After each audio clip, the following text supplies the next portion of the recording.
जान हो बिया है विदाई बा घोटाइना ओतना तो पान खा के थूक दिहिले जेतना की ओकर कमाई बा। चुप रह खाली ऐसे हीरो बोलना ए काहे से लागल हलुआई बा जान हो बिया है विदाई बा ओतना तो पान खा के थूक दिहिले जेतना की ओकर कमाई बा। घरे बुनिया छनात बाटे बेसन में मन में लड्डू फूटा की होई सुनते दिमाग भभरे सन में तो चली जइहे सारडी परे सन में तो कही देहि रहलू रिलेशन में तो चली जइहे सारडी परे सन में।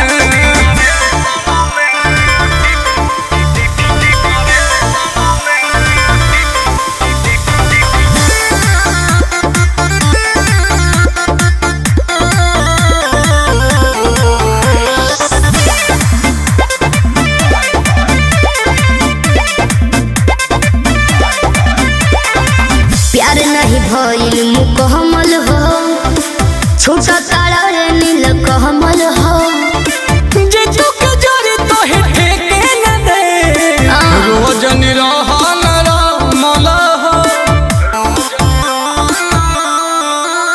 ए प्यार नहीं भइल मुकम्मल हो छोटा तारा रे नील कमल हो आंसू के जरी तो हे ठेके न दे रोज निरहन रमल हो। बड़ी खर्चा हो खत डेकोरेशन में जब यूट्यूब पे अइबू सजेशन में तो चली जइहे सारडी परेशन में तो नाम आई नोटिफिकेशन में तो चली जइहे सारडी परेशन में। दिमाग हैंग हो जाएगा तो के सब झेली आहबा।